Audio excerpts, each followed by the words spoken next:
Hi, everybody. This is Christopher Duggan, Wedding Photography and Films, and I'm here with the new Becky Hyatt. Congratulations, Becky, on your wedding, which was just a little over a month ago. It was July 25th.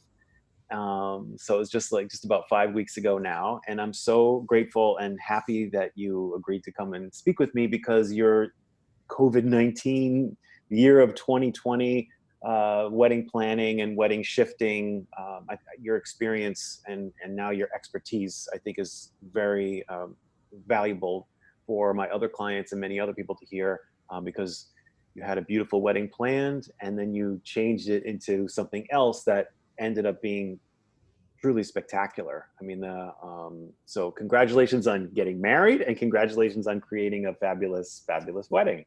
Yeah. Thanks for inviting me. It was like such a bittersweet moment to be done with our wedding. I mean, Blake and I have been working with you for 2 years, just prepping for the whole big event, and then doing our engagement shoot and all of that. So it was so sad to have it be over, but I was so happy to have it be done because I was glad we were able to pull something off and really work through all the craziness of 2020. So it's definitely bittersweet. I can't believe it's already been over a month. Yeah.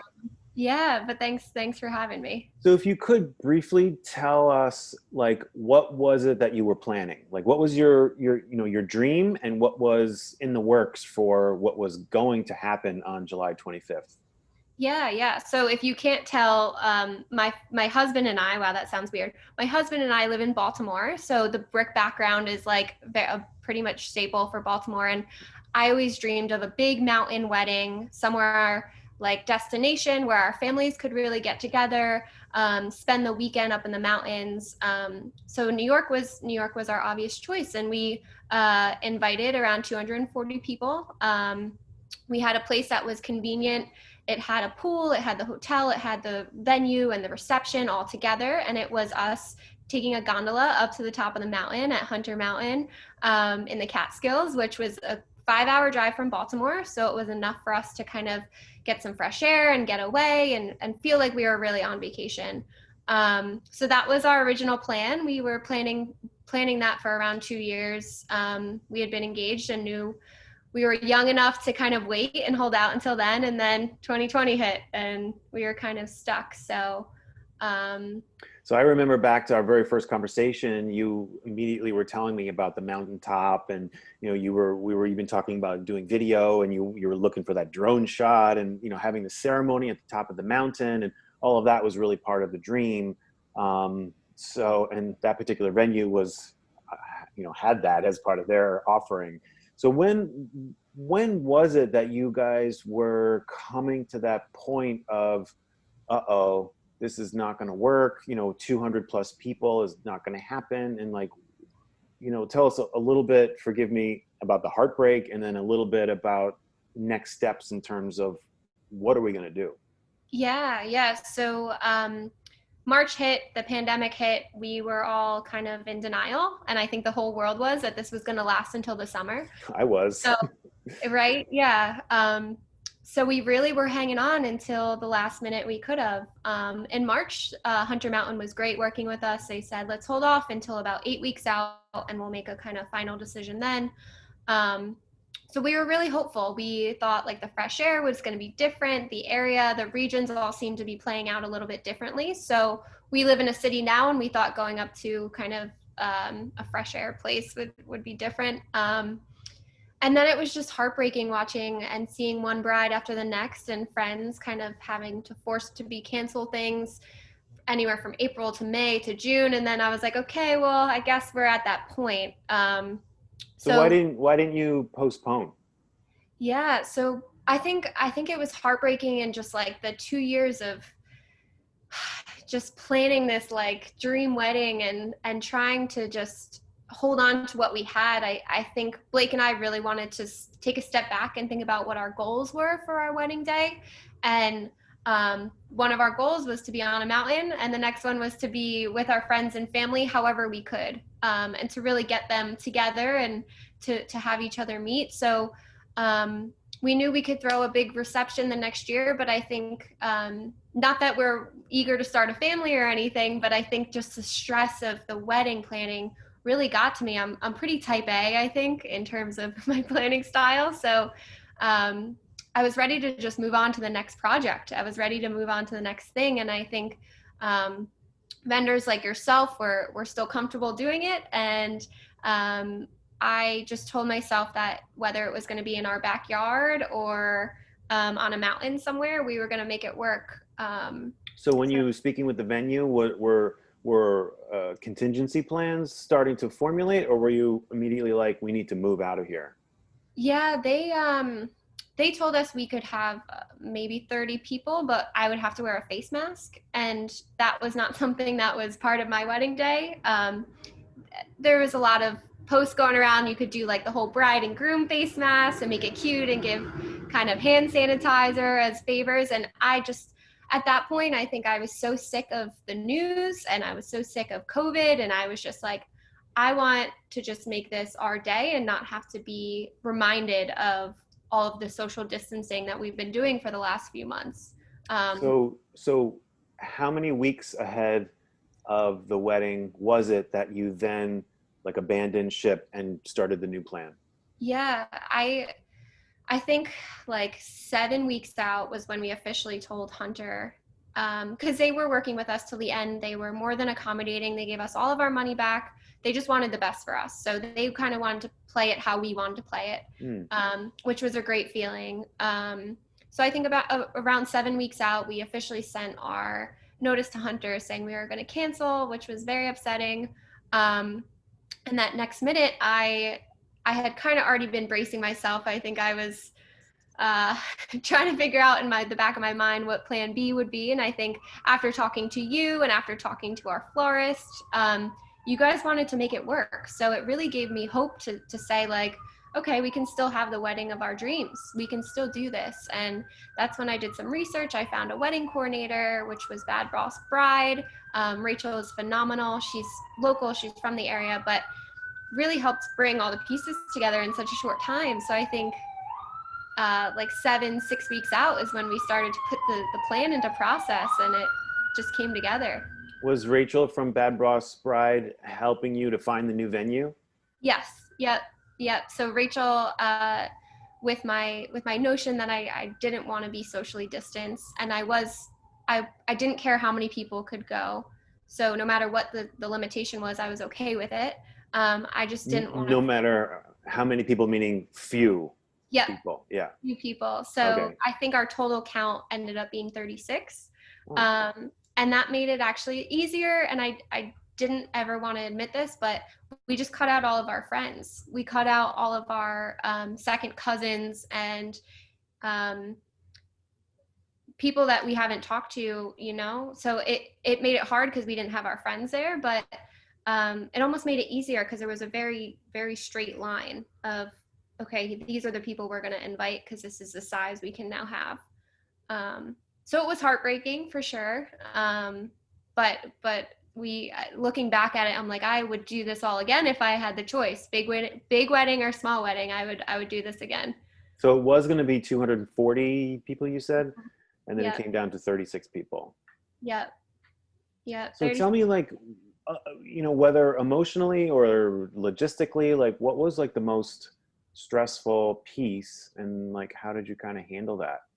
Yeah, I think the most stressful piece for me was that I'm not from the area. So I didn't know how all of these things were going to come together. I didn't know the spot for our first look. I didn't know the spot, some of these shots that came out insanely amazing. I just didn't know what it looked like up there. I had never been. I just was, trusting the people that we hired and kind of just going with my gut on it. And That's right. You booked it without having been there. Exactly. The location for the ceremony. Exactly. And we did see it in kind of like the dead of winter when we looked at Hunter as a potential place the first time. But that was the dead of winter and we didn't even see the inside. We didn't even see, what was going on. We just knew it was on the side of a mountain somewhere. So yeah, we just went with our gut. We really had to trust the people we were working with that know the business and know, what the expectations were. And it really just came out perfect. I don't think, there was any, once I started to kind of get all of the big things together, like video and photo and flowers and just a venue, I was relieved. I was like, there's really nothing else that matters, because when you look back, it's like, are people going to remember the wedding favors you gave out? No. And to be honest, Blake and I didn't even do wedding favors because it didn't fit in our rush timeline. But I don't think anybody remembers or realized that. And I think it's just making sure you stick to what really matters of your special day, and not getting caught up in the Pinterest ideas that you've created in your head, or all these crazy signs, and those are beautiful. And I applaud any bride who's able to do those now, and any couple who wants to incorporate those somehow. But I think for us, it was such a short timeline that I really had to just take a deep breath and try to get the finer details ironed out. So two things come to mind. Like, one, when you informed all of your guests, your family, your friends, like of the change in plans, like what was that response? And were there some people that said, like, you know what, thanks, I'm on the invite list, but I'm not going to come? And how did that kind of go? Yeah, between Blake and I, we had like 70 immediate family members, and I think whatever that math is, whatever that backwards math of 70 minus 36 is, how many weren't comfortable coming. Okay. So that was okay with us. We were going to do it with or without them. And not that I said it in that way to them, but I knew in my heart that it didn't matter if they were there or not. It mattered that Blake and I were together. And as long as him or I didn't get COVID, that was the one thing we were really smart about leading up to our wedding, was just staying quarantined and staying together and staying healthy and all that stuff. But yeah, it was heartbreaking to hear some cousins and some people that everybody has their own challenges with this virus, and you don't know what people are going through. So we just had to keep reminding ourselves that whoever showed up was going to be a great weekend, and it was going to come together in some way. So to the couple that are considering, or they're at that point of like, what do we do? We really want to keep our wedding date, but we're just not sure if we're going to be able to pull this off. Like, what can you share with them, like, that could help them? Yeah, I would say, because you guys, it was really quick. I mean, some weddings, like you said, like in the planning process for 2 years, and so you think, like, how are we going to do this in like 4 or 5 weeks? But you did it. Not only did you do it, it was a gorgeous it was a gorgeous wedding. I mean, everything was fantastic. And like you said, the things that were most important to you, you still got that. And we were blessed with beautiful weather and all of that too. So I feel like from my perspective, I want to say, like, you didn't have to compromise in a way. Like, you still got this, it was just a gorgeous wedding. So like, it's not like it's like less than, you know what I mean? So, exactly. So what can you share? I would just say, looking back, I never thought, Blake and I are definitely not a romantic couple. But I think the entire night we were just, it was so intimate. I got a chance to dance with him the entire night. And at most weddings, you look around and you're like, where's the bride? Where's the groom? And they're caught up talking to everybody and trying to spend the most time they can with their guests. But I think doing this in such a small and intimate way, it really just changes the whole day and the whole mood. And I felt like the day flew by, but to me, it really didn't, because I got to enjoy every single second of it. Trust me, we were still going from one spot to another with the ceremony to the reception. So it still felt fast, but we really just like enjoyed each other's company. I enjoyed every moment of what we had been through this past year together. And I think it was just so special. We are definitely social butterflies, Blake and I. So we were sad that our friends couldn't party with the band and we couldn't do all that stuff, but we were our own entertainment. We like had a great time. And there were some fun moments with sharing time with family that I probably wouldn't have at like a bigger wedding. So getting cousins to kind of be with cousins was such a special memory that I'll just cherish forever. And I don't think I would have gotten that time with them in such a special way if it was a bigger wedding. So I really just like encourage any couple going through this to just stick it out and to just find your balance and really figure out what you guys want out of that big day. And it is a big day. It doesn't matter how many people are there. It's still a big day, and you can make it how special you want to make it. So were you surprised at you know, you go from planning, like you said, for like 2 years and 240 people, like, did you discover anything like about yourself as you had to make that shift and like make those, like, you know, I've been talking with a lot of my couples this year about like, what are your, you know, what's the essence of what you guys really, really want? And making those choices, like, were you surprised at some of the choices that you were okay with and stuff? Yeah, definitely. There were some, like, obviously, I had been, like I mentioned earlier, had been Pinteresting just a ton, and I wanted like bubbles and, just the whole like grand entrance with maybe a fog machine and things like that. And definitely super detailed. I think I am sometimes. And uh, it really doesn't matter. Like it doesn't matter. Those are things that people don't look to. People look to see how the couple is vibing with each other and how the whole mood and the atmosphere of the day is going. People don't notice the little things that you may be getting tripped up on. And that's what I learned about myself too. I think there's just remembering what's important in life and remembering that it doesn't matter if I didn't send out all my thank you cards yet, which I've been trying to do and get through, but it really just matters what you feel, it's all going to be special. Mm. Well, it was very special, and I was just delighted afterwards as I was working with all the pictures and putting together, the first draft of your wedding album. And as we went through, I mean, we went through the album process. It's already complete. The order has been placed. Your album is on its way, which is pretty fast timeline. To be honest, it was great though. Like the album came out beautifully, and like as I was like living with those pictures, like for several days of like working with them all, I just smiled, and my hat's off to you. You guys really like pulled it off. Like it was fantastic. Yeah. It was really good. Yeah, and I think people were just so compassionate throughout the process. Like I was very surprised to see just how much like love and support we got from the people we worked with, like yourself, and friends and family who were understanding. Like people know this is a tough time, and I was just like, I still can't even put into words like how I feel about the whole thing, but yeah, it was something I'll definitely remember forever. Great. Well, any final thoughts? Anything else that comes to mind? There's so many, I've had so many couples that have been through this, like, what are we going to do? And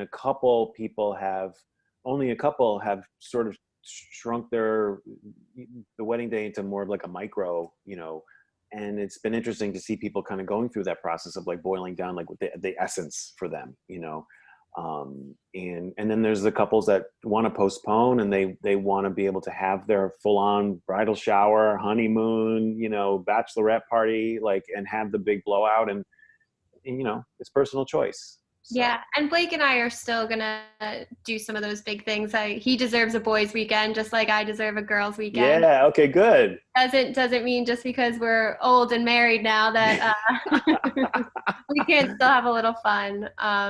Yeah. Did you have like a virtual anything beforehand, like a bridal shower? And yeah, so originally we were supposed to have, because I'm originally from New Jersey and he's from here, we were supposed to kind of have a whole plethora of events all summer. We were supposed to have kind of a co-ed shower in New Jersey, and a shower for me and his bachelorette, or his bachelor and my bachelorette.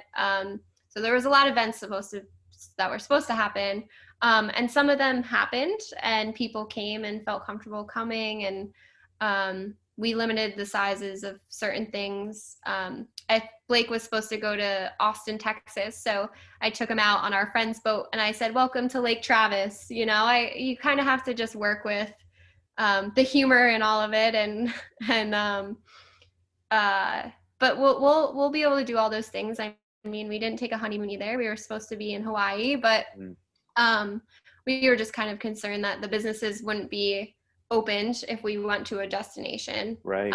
or a place. But we still took 2 days after the wedding to really like relax and enjoy ourselves. We stopped at like a cute little golf spa resort on the way home, and stayed 2 nights, which was just what we needed. We kind of shut our phones down. I know I texted you and I was like, Chris, let me see some pictures. but we really, I think those 2 days were perfect. We got what we wanted, and we'll do all the big things when time can have it. It's Good. just, yeah. I'm glad to hear that. I've kind of forgotten about some of those other essential events. So good. I'm glad to hear that. Did you have the wedding like booked and everything, right? And then you were able to postpone it, or did they work with you on that? On The honeymoon? Oh, the honeymoon. The honeymoon was tricky. They were tricky. I don't want to bash any companies publicly, but the Marriott was great. We had some island hopping and some flights booked in between all the islands of Hawaii, and we could refund all those. And the Marriott was great. They just took some time to get back to us on our like $10,000 refund, which was insane. But it all works out. It all works out. We have some credits for some places, so we know we have to make the trip eventually. But for the most part, I think we were pretty lucky with how I've seen some couples being treated by either honeymoon spots or venues and things like that. So I would consider ourselves pretty lucky. So it sounds like the vendors for the wedding itself, including the venue, pretty much were flexible, worked with you, empathetic. Yep, I would say so. The honeymoon was a little trickier. Yeah, I would say so. There was some like, I think our florist, I think because we had a lot of our vendors already picked out, we knew we wanted to keep the same location and we wanted to keep the same area. So we just found a place that was more private. Instead of being at a big public ski resort, we found and rented 2 properties for our families to stay at, and then did the reception in the backyard of one of those. So that's really where Rachel and Bad Boss Bride came in, because she helped kind of iron out all those logistics. But I think just going from a public place to a private place made a ton of difference, because the liability was on us. It was more on, hey, you can have as many people as you want here because this is your own private property, now that you're renting it. But we were still smart within those barriers, and we still said kind of keep it to family only. We could have had a 300-person party if we wanted to, but I think my husband and I were just like, but we're not going to risk it. We're not going to put everybody together and do all that. So let's just open it up to family. So my understanding was that there was 2 separate like Airbnb rental spaces, one of which, and so between the 2, you had housing for all the guests. Exactly. Right? So I met you at the first one. We had the getting ready. Then we traveled to a location that is actually like a wedding venue just for the ceremony itself and pictures and stuff. And that's where you had the mountaintop gorgeous view and all of that.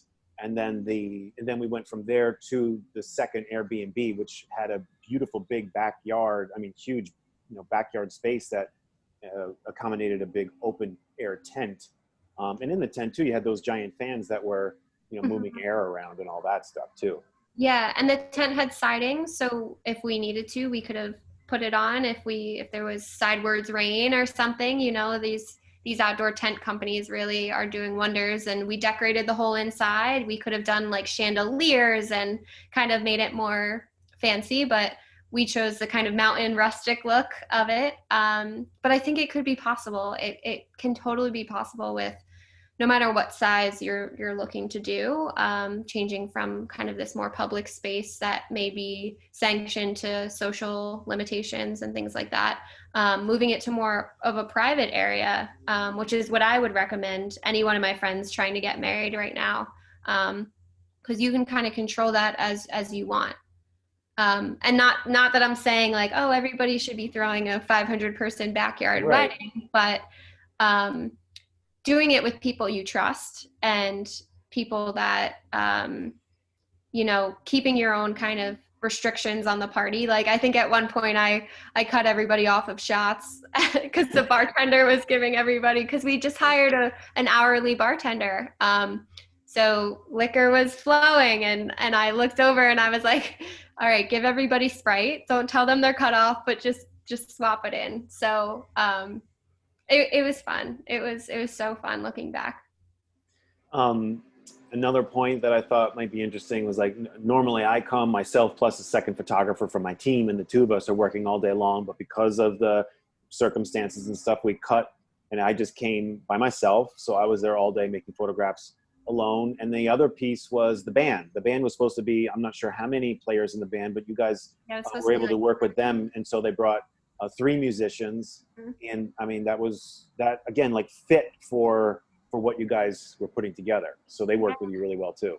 Yeah, and I will say, like, I don't think the photos, it would have, I mean, I'm sure Blake would have loved some getting ready pictures of himself, but the quality of photos we got from you did not fall short of anything. I was just so impressed to see all the angles that you got during the ceremony and how much you were probably running around that I had no idea. And I think at one point you were like in the weeds of somewhere taking like a really cool like upward shot of us. So it was incredible what we were able to work with, and all of our vendors kind of went above and beyond for us. I think they were just also happy that we kept the wedding. Mhm, mhm. And the band, I think, threw in their lighting guy, because they were like, oh yeah, our lighting guy would love to come up, like even though we didn't pay for the lights. Ah, Which was really nice. Yeah. So our band cut from a 7-piece to a 3-piece. And that was something that Blake and I didn't want to compromise on either. We also like working with you, loved working with them. And we wanted the live music. So